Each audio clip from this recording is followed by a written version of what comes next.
नमस्कार। सरकारी मनोरंजन में मैं आपका फिर से अभिनंदन करता हूं, स्वागत करता हूं। तो इस हरियाली ऐतिहासिक सीरीज में हम लोग अशोक के शिलालेखों के बारे में जानकारियां प्राप्त की। अब हम लोग देखेंगे अशोक के स्तंभ लेख। इसकी संख्या 7 है, परंतु ये छह भिन्न भिन्न स्थानों में पाषाण स्तंभों पर उत्कीर्ण पाए गए हैं। तो दिल्ली टोपरा यह प्रारंभ में अंबाला और सिरसवा उत्तर प्रदेश के सहारनपुर खिजाबाद जिले में स्थापित था, जिसे फिरोज शाह तुगलक द्वारा दिल्ली लाया गया। इस पर अशोक के 7 अभिलेख उत्कीर्ण हैं, जबकि शेष स्तंभों पर केवल 6 लेख ही उत्कीर्ण मिलते हैं। उसी तरह दिल्ली मेरठ, यह पहले मेरठ में था तथा बाद में फिरोज शाह तुगलक द्वारा इसे दिल्ली लाया गया।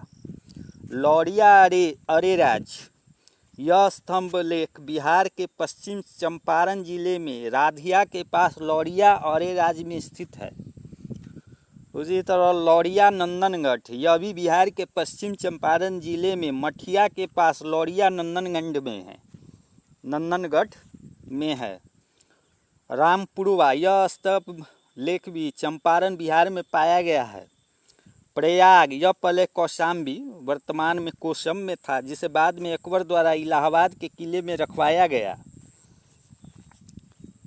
अब हम लोग देखेंगे लघु स्तंभ लेख। अशोक की राजकीय घोषणाएं जिन स्तंभों पर उत्कीर्ण है उन्हें साधारण तौर से लघु स्तंभ लेख कहा जाता है। ये इन स्थानों से मिले हैं, जैसे सांची रायसेन जिला मध्य प्रदेश, कौशाम्बी इलाहाबाद के समीप कोसम उत्तर प्रदेश, रुक्मिनदेई नेपाल के तराई में परारिया ग्राम के समीप, सारनाथ वाराणसी उत्तर प्रदेश, निगली सागर नामक बड़े सरोवर के तट पर नेपाल की तराई में रुक्मणीदेई से लगभग 13 मील पश्चिमोत्तर में स्थित। कौशाम्बी के लघु स्तंभ में अशोक अपने महापात्रों को संघभेद रोकने का आदेश देता है। तथा कौशाम्बी तथा प्रयाग के स्तंभों में अशोक की रानी करुवाकी या कौरवाकी द्वारा दान दिए जाने का उल्लेख है। इसे रानी का अभिलेख भी कहा गया है। रुक्मणीदेई स्तंभ लेख में अशोक द्वारा इस स्थान की धर्म यात्रा पर जाने का विवरण है। निगलीब के लेख में कनक मुनि के स्तूप के संवर्धन की चर्चा हुई है।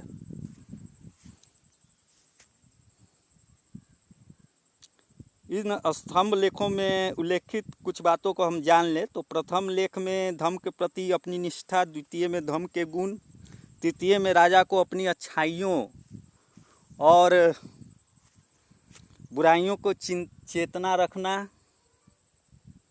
चतुर्थ राजुक नामक अधिकारियों के कार्य, पंचम पशु पक्षी वध को नियंत्रित करना, षष्ठम धर्म प्रचार हेतु उपाय और सभी धर्मों के प्रति अपनी श्रद्धा। अब हम लोग देखेंगे शिलालेखों अभिलेखों में किन महत्व बातें। धौला तथा जौगढ़ के शिलालेख पर 11वें 12वें तथा 13वें शिलालेख उत्कीर्ण नहीं किए गए हैं, बल्कि 2 अन्य लेख खुदे हुए हैं, जिन्हें पृथक कलिंग प्रज्ञापन कहा गया है। धौली तथा जौगढ़ के अभिलेखों में लिखा है, सभी मनुष्य मेरी संतान हैं।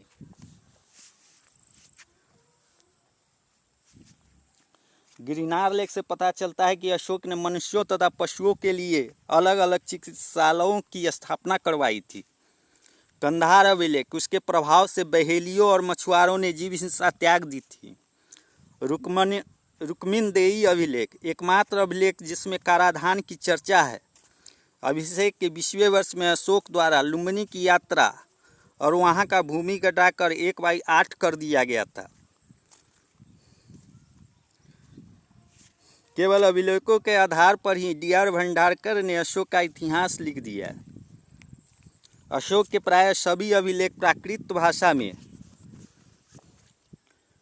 तथा ब्राह्मी लिपि में लिखे गए हैं, परंतु शाहबाज गड्ढी तथा मानसेहरा अभिलेख की लिपि खरोष्ठी है, जबकि तक्षशिला तथा लगमान से प्राप्त अभिलेख अरामेइक लिपि में लिखी गई है।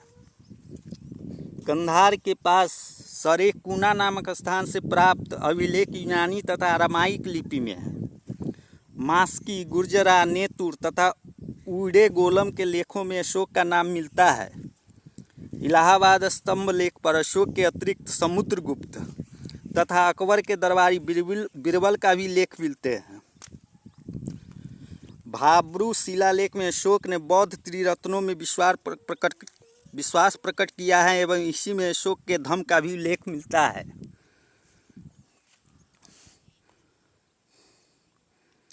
कलिंग युद्ध का वर्णन अशोक के 13वें शिलालेख में पाया गया है।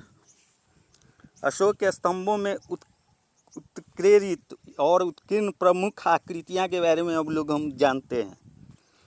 बसाढ़ स्तंभ, सिंह, संकिसा हाथी, रामपुरवा सांड नटुआ बैल, लौरिया नंदनगढ़ सिंह, सांची 4 सिंह, सारनाथ 4 सिंह। सारनाथ स्तंभ पर गज, अश्व, बैल तथा सिंह की आकृतियां उत्कीर्ण हैं। ब्राह्मी लिपि बाएं से दाएं और खरोष्टी लिपि दाएं से बाएं लिखी जाती थी, परंतु अशोक के एररगुड्डी शिलालेख में ब्राह्मी लिपि दाएं से बाएं लिखी हुई है। 5वें स्तंभ लेख में अशोक विभिन्न जानवरों के वध करने, जंगल जलाने, एक जीव दूसरे जीव को खिलाने, कुछ निश्चित दिनों में मछली मारने, जानवरों का बधिया करने, पशुओं और घोड़ों को दागने पर प्रतिबंध लगाया है।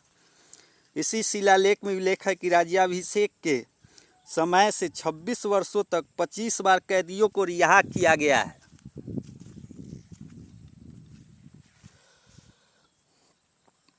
अशोक का सबसे लंबा स्तंभ लेख उसका 7वां लेख है। उसका सबसे छोटा स्तंभ लेख रुक्मिनदेई में स्थित है। अशोक सांची, सारनाथ और कौशाम्बी के अपने लघु स्तंभ लेखों में अपने महापात्रों को संघ भेद रोकने का आदेश देता है। भाब्रू अभिलेख वस्त्रोत्भेदन तरीके से लिखा गया है तथा इसमें अशोक ने स्वयं को मगध का राजा प्रियादर्शी राजा मागधे कहा है।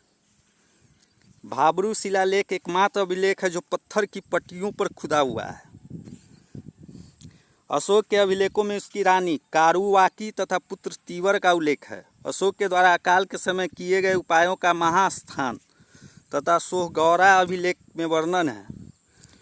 अशोक के अभिलेखों की भाषा संस्कृत न होकर पाली थी और वह उस समय आम जनता की भाषा रही थी। अशोक के प्रांतों की राजधानी का उल्लेख धौली तथा गौर के शिलालेखों में मिलता है।